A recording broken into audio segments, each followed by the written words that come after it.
தேர்தல் கூட்டணி குறித்து தானே அறிவிப்பேன் என தேமுதிக பொதுச் செயலர் பிரேமலதா விஜயகாந்த் தெரிவித்துள்ளார். நெல்லை மாவட்டம் வள்ளியூரில் தேர்தல் பிரச்சாரத்தில் ஈடுபட்ட அவர், தேமுதிக எந்த கட்சியுடன் கூட்டணி என்பதை தொண்டர்கள் விருப்பப்படி அறிவிப்பேன் என்று தெரிவித்தார். ஸ்ரீரங்கம் கோவிலில் தை தேரோட்டம் கோலாகலமாக நடைபெற்றது.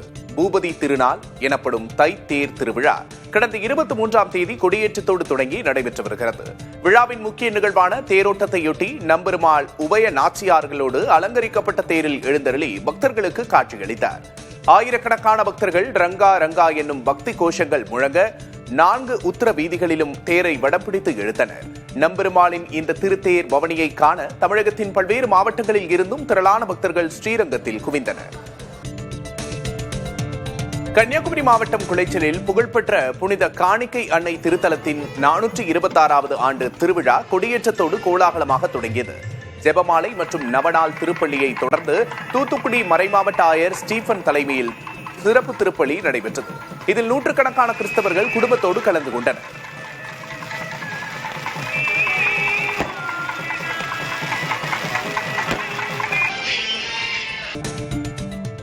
உத்தரப்பிரதேசத்தில் காவல்துறை அதிகாரிகள் நீதிபதிகளுக்கு அழுத்தம் கொடுப்பதாகவும் சட்ட விதிகளுக்கு புறம்பாக செயல்படுவதாகவும் அலகாபாத் உயர்நீதிமன்றம் கடும் கண்டனம் தெரிவித்துள்ளது. உத்தரப்பிரதேசத்தை ஒரு போலீஸ் மாநிலமாக மாற நாங்கள் அனுமதிக்க முடியாது என்று நீதிபதி அருண்குமார் சிங் தேஷ்வால் காட்டமாக தெரிவித்தார். குறிப்பாக குற்றவாளிகளின் காலில் சுடும் நடவடிக்கை மற்றும் நீதித்துறை அதிகாரத்தின் மீது காவல்துறை செலுத்தும் ஆதிக்கம் ஆகியவற்றை நீதிமன்றம் கடுமையாக விமர்சித்துள்ளது.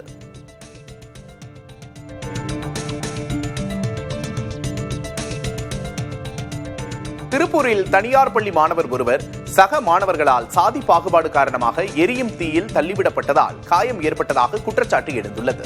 இந்த சம்பவத்தில் படுகாயமடைந்த மாணவர் மருத்துவமனையில் சிகிச்சை பெற்று வருகிறார். மாணவர்கள் மட்டுமல்லாது பள்ளி ஆசிரியர்களும் மாணவனின் நிறத்தை வைத்து கேலி செய்ததாக மாணவனின் தந்தை வேதனை தெரிவித்துள்ளார். மேலும் சம்பவம் குறித்து புகார் அளித்தும் காவல்துறையினர் நடவடிக்கை எடுக்கவில்லை என்று பெற்றோர் குற்றம் சாட்டுகிறார்கள். பையன் கிளாஸ் ரூம் கூட்டி குப்பை கொட்டிட்டு இருக்கையில 2 பசங்களும் சேர்ந்து கையோர்த்தேன் காலோர்த்தையும் பிடிச்சி நேற்று கடந்த அனல்லையும் இன்னைக்கு எரிஞ்ச தீயில தூக்கி போட்டாங்க. கையெல்லாம் வெந்து கிடக்குது. என் பையனுக்கு ரொம்ப காயமாகவும் இருக்குது. சார் டீச்சர்ஸே கருப்பா இருக்கிற ஊதுவத்தி கலரா இருக்கிற அப்படின்னு சொல்லி கிண்டல் பண்ணியிருக்கிறாங்க. இது எல்லாமே அந்த பையனோட மன அழுத்தத்துக்குள்ள உண்டாக்கி எங்ககிட்ட சொல்லி ரொம்ப நாளாவே அழுதுட்டு இருந்திருக்கிறார். திருப்பூரில் தனியார் பள்ளி மாணவர் ஒருவர் சக மாணவர்களால் சாதி பாகுபாடு காரணமாக எரியும் தீயில் தூக்கி வீசப்பட்டதாக எழுந்த குற்றச்சாட்டு வதந்தி என காவல்துறை விளக்கம் அளித்துள்ளது. மாணவர்கள் வழக்கமாக குப்பை கொட்ட சென்ற இடத்தில் தீ எரிந்து கொண்டிருந்ததாகவும் அங்கு ஒருவர் தள்ளி விளையாடும் போது மாணவனுக்கு தீக்காயம் ஏற்பட்டதாகவும் தெரிவிக்கப்பட்டுள்ளது. பின்னர் சம்பவம் அறிந்து ஆசிரியர்கள் மாணவனை மருத்துவமனையில் அனுமதித்ததாகவும் இந்த சம்பவத்துக்கு பின்னால் எந்த உள்நோக்கமும் இல்லை என்றும் காவல்துறையின் தரப்பில் தெரிவிக்கப்பட்டுள்ளது. ராமேஸ்வரம் விமான நிலையம் அமைக்க ஆய்வு நடத்திய நிலையில் மாணிக்கநேரியில் விமான நிலையம் அமைக்க சாதகமான விஷயங்கள் அதிகமாக உள்ளதாக இந்திய விமான நிலையங்களின் ஆணையம் தமிழ்நாடு அரசிடம் அறிக்கை சமர்ப்பித்துள்ளது. இந்த பகுதியில் உயரமான கட்டிடங்கள் தொடர்பான ஆய்வு மேற்கொள்ளப்பட வேண்டும் என தெரிவிக்கப்பட்டுள்ளது. ராமேஸ்வரத்தில் கடல் அருகில் இருப்பதாலும் நாட்டின் எல்லைப் பகுதியாக இருப்பதாலும் மாணிக்கநேரி தேர்வு செய்யப்பட்டுள்ளதாக அதிகாரிகள் கூறுகிறார்கள். சட்டமன்ற தேர்தல் முடிவடைந்த பின்னர் மாணிக்கநேரியில் விமான நிலைய திட்டத்துக்கான அடுத்த கட்ட பணிகளை தொடங்க அரசு முடிவு செய்துள்ளது. மிலானோ கார்டினா குளிர்கால ஒலிம்பிக் போட்டிக்கான ஜோதி இத்தாலியின் ஆல்ப்ஸ் மலைத்தொடர் வழியாக தனது பயணத்தை தொடர்ந்து வருகிறது. டொரண்டோ நகரில் தொடங்கி பல்வேறு மலை கிராமங்களை கடந்து பனிச்சறுக்கு விளையாட்டுகள் நடைபெறவுள்ள லிவிக்னோ தளத்தை ஜோதி சென்றடைந்தது. மிலன் நகரை நோக்கி பயணிக்கும் இந்த ஒலிம்பிக் சுடர் பிப்ரவரி 6ஆம் தேதி தொடக்க விழாவை எட்டும். போட்டிகள் பிப்ரவரி 22 வரை நடக்க உள்ளது.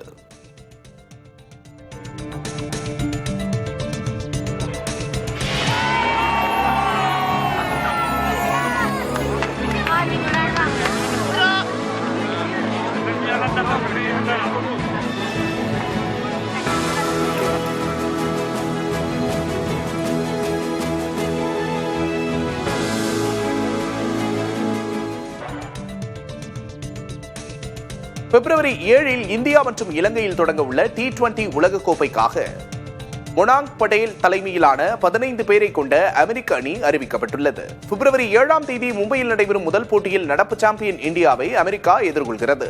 கடந்த தொடரில் விளையாடிய 15 வீரர்களில் 10 பேர் இந்த அணியிலும் தக்க வைக்கப்பட்டுள்ளனர். அமெரிக்க கிரிக்கெட் வாரியம் இடைநீக்கம் செய்யப்பட்டுள்ளதால் ஐசிசி மற்றும் அமெரிக்க ஒலிம்பிக் குழுவின் நேரடி மேற்பார்வையில் வெளிப்படையான முறையில் வீரர்கள் தேர்வு செய்யப்பட்டுள்ளனர். இந்தியா, பாகிஸ்தான், நமீபியா மற்றும் நெதர்லாந்து ஆகிய அணிகள் இடம்பெற்ற ஏ பிரிவில் இந்திய அணி இடம்பெற்றுள்ளது. ஆப்பிரிக்க கோப்பை கால்பந்து இறுதிப் போட்டியில் ஏற்பட்ட மோதலால் செனகல் பயிற்சியாளர் பாப் தியாவுக்கு 5 போட்டிகளுக்கு தடை மற்றும் அபராதம் விதிக்கப்பட்டுள்ளது. நடுவர் பெனால்டி வழங்கியதால் கோபமடைந்த அவர் தனது வீரர்களை மைதானத்தை விட்டு வெளியே வரும்படி கூறினார். இந்த ஒழுங்கின செயலுக்காக அவர் மீது நடவடிக்கை எடுக்கப்பட்டுள்ளது. இருப்பினும் மைதானத்தில் நிலவிய பதற்றத்திற்கு இடையே செனகல் அணி கூடுதல் நேரத்தில் ஒரு கோல் அடித்து சாம்பியன் பட்டத்தை வென்றது.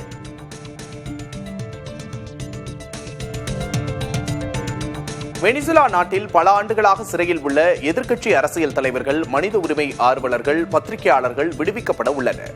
இதற்கு வழிவகுக்கும் சட்டத்தை வெனிசுலா அரசு நாடாளுமன்றத்தில் இயற்ற உள்ளது. அரசியல் காரணங்களுக்காக முந்தைய மதுரோ அரசால் 677 பேர் கைது செய்யப்பட்டு பல ஆண்டுகளாக சிறையில் இருந்து வருகின்றனர்.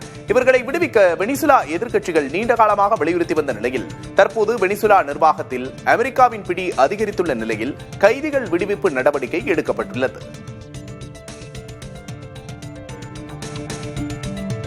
அமெரிக்காவில் குடியேற்றத்துறை அதிகாரிகளின் செயல்பாடுகளை கண்டித்து பல்வேறு நகரங்களில் போராட்டங்கள் நடைபெற்றன. வாஷிங்டன், லாஸ் ஏஞ்சல்ஸில் நகரங்களில் நடைபெற்ற போராட்டங்களில் ஆயிரக்கணக்கானோர் பங்கேற்றனர். ட்ரம்புக்கு எதிராகவும் போராட்டக்காரர்கள் முழக்கங்களை எழுப்பினர். அமெரிக்காவில் சட்டவிரோதமாக குடியேறியவர்களுக்கு எதிராக குடியேற்றத்துறையினர் கடுமையான நடவடிக்கைகளை எடுத்து வருகிறார்கள். இதில் மனித உரிமை மீறல்கள் நடப்பதாக அமெரிக்கர்களே குற்றம் சாட்டுகிறார்கள். குடியேற்றத்துறையினர் இருவரை சுட்டுக் கொன்றது பெரும் பரபரப்பை ஏற்படுத்தியுள்ளது. இதனை கண்டித்து போராட்டங்கள் நடைபெறுகின்றன.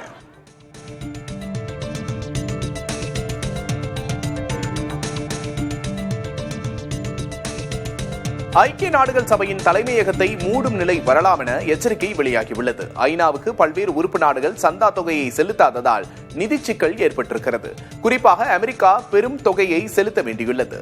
வரும் ஜூலை மாதம் வரைதான் செலவுக்கு பணம் இருப்பதாகவும் அதற்குள் நிலுவைப் பணம் வராவிட்டால் தலைமையகத்தை மூட வேண்டிய நிலை வரும் என்றும் எச்சரிக்கப்பட்டுள்ளது. ஊழியர்களின் சம்பளம், உலகளாவிய அமைதி காக்கும் பணிகள் மற்றும் மனிதாபிமான உதவிகள் அனைத்தும் பாதிக்கப்படலாம் என்று அஞ்சப்படுகிறது.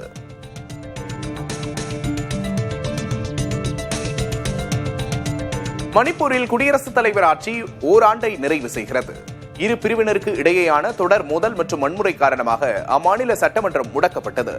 60 உறுப்பினர்களை கொண்ட மணிப்பூர் சட்டமன்றம் முடக்கப்பட்டு ஓராண்டு நிறைவடைந்துள்ளது. மீண்டும் மக்களாட்சியை மலரச் செய்வதா அல்லது மத்திய ஆட்சியை தொடர்வதா என்பதில் இன்னும் இறுதி முடிவு எடுக்கப்படவில்லை. மெய்தி, குகி இன மோதலுக்கு அரசியல் தீர்வு காண மத்திய அரசு தீவிரம் காட்டி வருகின்றது.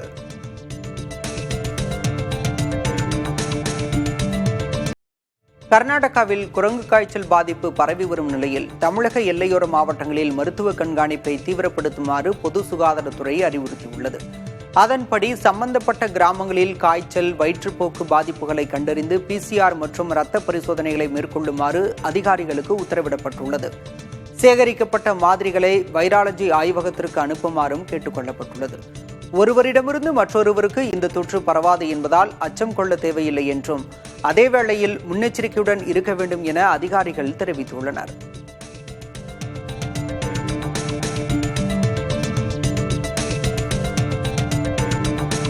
சென்னையில் மாடுகளால் ஏற்படும் விபத்துகள் மற்றும் போக்குவரத்து இடையூறுகளை தவிர்க்க மாடுகளுக்கு மைக்ரோசிப் பொருத்தி உரிமம் பெறுவதை சென்னை மாநகராட்சி கட்டாயமாக்கியுள்ளது. இதற்கான தீர்மானம் மாமன்ற கூட்டத்தில் நிறைவேற்றப்பட்டது.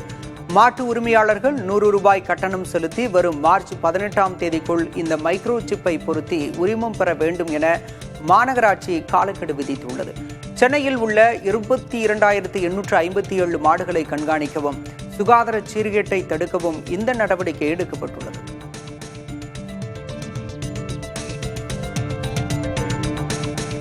கடந்த நவம்பர் மாதம் நடைபெற்ற ஆசிரியர் தகுதி தேர்வு முடிவுகளை ஆசிரியர் தேர்வு வாரியம் தற்போது வெளியிட்டுள்ளது.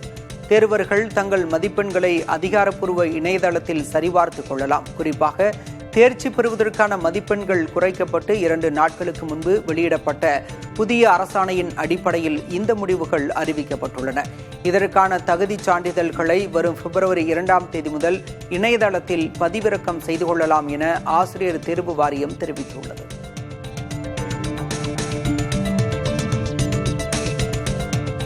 ராமேஸ்வரம் விமான நிலையம் அமைக்க ஆய்வு நடத்திய நிலையில் மாணிக்கநேரியில் விமான நிலையம் அமைக்க சாதகமான விஷயங்கள் அதிகமாக உள்ளதாக இந்திய விமான நிலையங்களின் ஆணையம் தமிழக அரசிடம் அறிக்கை சமர்ப்பித்துள்ளது. இப்பகுதியில் உயரமான கட்டடங்கள் தொடர்பான ஆய்வு மேற்கொள்ளப்பட வேண்டும் என தெரிவிக்கப்பட்டுள்ளது.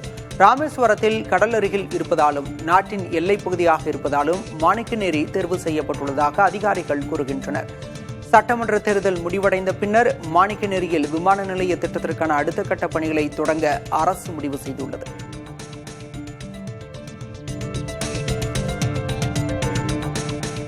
சென்னை எழும்பூர் ரயில் நிலையத்தில் மறுசீரமைப்பு பணிகள் நடைபெற்று வருவதால் 3 விரைவு ரயில்கள் தாம்பரத்திலிருந்து இயக்கப்பட்டு வரும் நிலையில் மேலும் ஏப்ரல் 4ஆம் தேதி வரை நீட்டிக்கப்பட்டுள்ளது. அதன்படி தஞ்சாவூர் எழும்பூர் இடையே இயக்கப்படும் உழவன் ரயில், அனந்தபுரி ரயில், ராமேஸ்வரம் எழும்பூர் விரைவு ரயில் ஆகியவை பிப்ரவரி 3ஆம் தேதி முதல் ஏப்ரல் 5ஆம் தேதி வரை தாம்பரம் வரை மட்டுமே இயக்கப்படும். மறுமார்க்கத்தில் இந்த ரயில்கள் தாம்பரத்திலிருந்து புறப்படும் என தெரிவிக்கப்பட்டுள்ளது.